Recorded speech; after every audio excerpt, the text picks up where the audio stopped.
Muy buenos días. El día de hoy vamos a hablar de vía aérea en la mujer en embarazo. Mi nombre es Juan David Borges, residente de anestesiología y reanimación de tercer año de la Universidad de Antioquia. En el momento me encuentro realizando la rotación de unidad de cuidados intensivos obstétricos en la UCI obstétrica del Hospital San Jorge de la ciudad de Pereira. Entonces, el contenido de la charla será el siguiente. Vamos a hablar de los cambios fisiológicos de la materna que interfieren con la vía aérea. Vamos a mirar algo de epidemiología, mirar la secuencia de intubación rápida, específicamente en la paciente materna, y al final vamos a dar algunas conclusiones. Podemos decir que la mujer en embarazo gana peso, acumula líquidos, por lo cual tiene edema en los tejidos blandos y sus mucosas son más friables, incluida la mucosa nasal, por lo cual debemos tener precaución con digamos, maniobras bruscas en la vía aérea para no generar y más edema. También van a generar obstrucción de la vía aérea superior con macroglosia y con un malampati, digamos que en ella se empeora. También hay de una disminución del diámetro traqueal, por lo cual las pacientes maternas, el tubo orotraqueal que vamos a utilizar debe ser uno de menor tamaño. También tienden a tener cuellos cortos, mayor depósito de grasa y limitación para la posición de olfateo. También con unas mamas prominentes, por lo cual hay más dificultad en la laringoscopia y se recomienda utilizar un laringoscopio de mango corto. Otros cambios que se presentan en el embarazo son una disminución en la capacidad residual funcional del 10 al 25%, que esto asociado con un aumento del 20 al 30% del consumo de oxígeno, ya que la materna tiene que respirar por dos, esto nos da como consecuencia una disminución en el tiempo de apnea. Y por lo tanto la materna trata de compensar esto realizando una alcalosis respiratoria, por lo cual en ellas una presión arterial de CO2 normal puede estar entre 20 y 32 y un bicarbonato normal entre 18 y 22. Con los cambios en el tracto gastrointestinal se presenta aumento de la secreción de la gastrina, disminución en la motilidad en todo el tracto gastrointestinal con disminución del tono de los esfínteres esofágicos. También hay una prolongación en el vaciamiento gástrico, mayor volumen gástrico, más ácido, por lo cual todo esto nos lleva a que la materna siempre se debe considerar como estómago lleno, independiente de las horas de ayuno, por lo cual siempre que se va a asegurar la vía aérea en ellas, debe realizarse una secuencia de intubación rápida. Entonces en ellas todo esto nos aumenta el riesgo de broncoaspiración. Comparando la población obstétrica con la población general, observamos que la ventilación difícil con máscara, con máscara facial se aumenta, se aumenta en ellas, pasa en la población general de un 0.001% hasta 0.5% en la materna.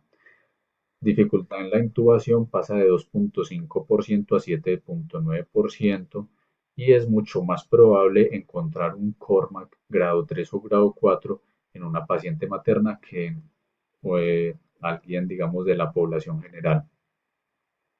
La mortalidad materna en los Estados Unidos, de causas tenemos las causas anestésicas y dentro de las causas anestésicas la principal causa es complicaciones con la vía aérea. Hay que tener en cuenta factores ambientales de nuestro medio que nos pueden interferir también con la vía aérea y es falta de equipo adecuado para garantizar una vía aérea, falta de entrenamiento del personal y falta de la familiaridad con los dispositivos con los que se cuenta. Entonces, ¿qué vamos a hacer cuando ya uno tomó la decisión? Bueno, esta materia debemos intubarla, debemos asegurarle la vía aérea. Lo primero que vamos a hacer es una valoración rápida de la vía aérea. Siguiente, vamos a realizar la secuencia de intubación rápida y en caso de que no se logre intubar la paciente, vamos a hacer uso del algoritmo que les voy a mostrar a continuación. Bueno, entonces lo primero va a ser evaluar la vía aérea. Aquí tenemos una pintura del maestro Botero, una gordita de Botero, en la cual, digamos, podríamos observar que tiene una boca pequeña, un cuello corto, un cuello ancho, es una paciente obesa, lo cual generalmente podemos observar en las pacientes también.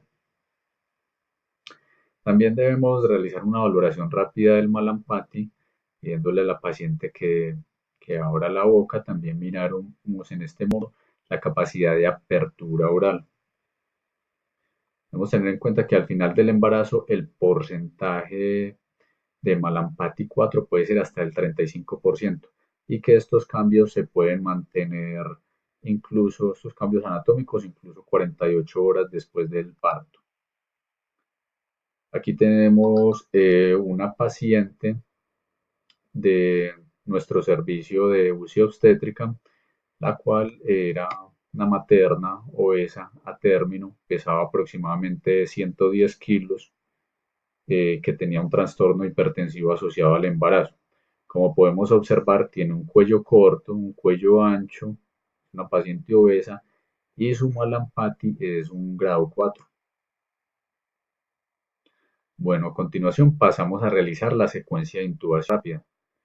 La secuencia de intubación o inducción rápida es una técnica diseñada para disminuir el tiempo en que queda desprotegida la vía aérea, que nos permite garantizar unas condiciones óptimas para realizar una laringoscopia y una intubación, con lo cual vamos a disminuir el riesgo de broncoaspiración. Hago énfasis en esto, disminuir el riesgo de broncoaspiración. No es disminuir el riesgo ni de vómito ni de regurgitación, sino de broncoaspiración. Lo que causa el daño en la broncoaspiración son tres cosas principales. Uno, el pH ácido de las secreciones, es decir, qué tan ácido esté el contenido, eso me va a generar más daño. Dos, qué tan particulado esté el material con que se broncoaspire la paciente, también me provoca más daño. Y tercero, la cantidad de material que se vaya hacia la vía aérea, a mayor cantidad, mayor daño. Por lo cual, nosotros debemos en la secuencia de intubación rápida impactar en estos tres factores, es decir, podemos hacer cosas que nos disminuyan el pH gástrico y que nos aceleren el vaciamiento gástrico. De igual forma, si la paciente se llega a vomitar o a regurgitar, debemos tener siempre preparado el aspirador para disminuir cantidad con la que la paciente se pueda llegar a broncoaspirar. La gestante siempre se debe considerar estómago lleno y tener en cuenta que tiene una mayor probabilidad de intubación y ventilación difícil. Los pasos entonces de la secuencia de intubación rápida: el primero es la preparación, segundo preoxigenación, tercero pretratamiento, cuarto parálisis e inducción, quinto protección, sexto posicionamiento y siete cuidados posintubación, de los cuales los más importantes son los dos primeros, es decir, preparar todos los equipos adecuadamente y preoxigenar la paciente adecuadamente. Si hacemos estos dos pasos juiciosos, lo que vamos a tener es unas mejores condiciones y unas mayores probabilidades de éxito.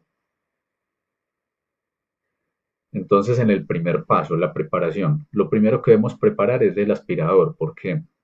Porque si estamos realizando una secuencia de intubación rápida para disminuir el riesgo de broncoaspiración o la cantidad de broncoaspiración, lo primero que vamos a alistar es el aspirador, es decir, no va a disminuir el riesgo de vómito o regurgitación, incluso lo aumentamos. Estamos colocando una paciente relajada, con la laringoscopia abrimos el esfínter esofágico y es muy probable que con la laringoscopia que realizamos al abrir los esfínteres esofágicos haya regurgitación, por lo cual debemos tener el aspirador siempre a la mano, conectado y encendido.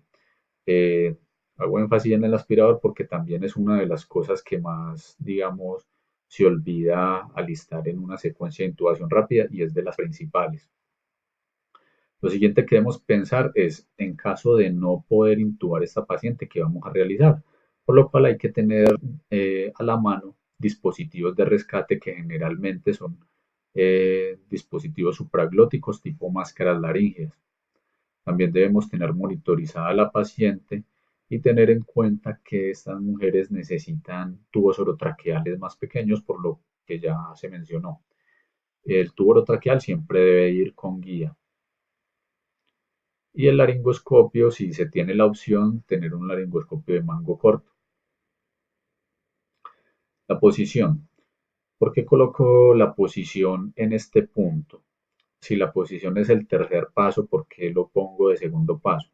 Por una razón muy simple, porque la posición en las maternas y en los pacientes obesos, y sobre todo si la materna es obesa, va a mejorar la preoxigenación. Entonces debemos colocarlo en una posición adecuada antes de preoxigenarla. Esta es la paciente que les comentaba que tuvimos en el servicio con un peso de más de 100 kilos. Podemos observar pues que eh, es una paciente pues obesa, el cual digamos la posición adecuada que deberíamos adoptar con ella es una posición en rampa. Con la posición en rampa lo que se busca es alinear el lóbulo de la oreja con el esternón.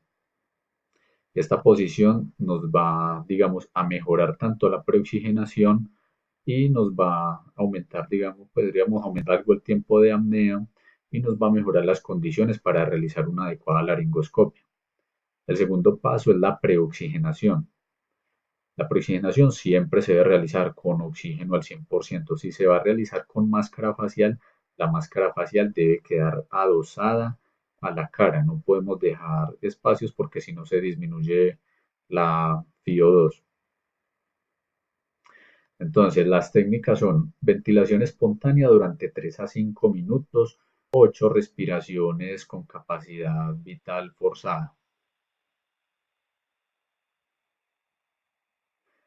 Entonces, recordemos lo que ya les había mencionado, que las maternas tienen un mayor consumo de oxígeno porque consumen oxígeno por 2 y una disminución en su capacidad residual funcional por aumento porque el diafragma se sube, por lo cual el tiempo de apnea en ellas es más corto.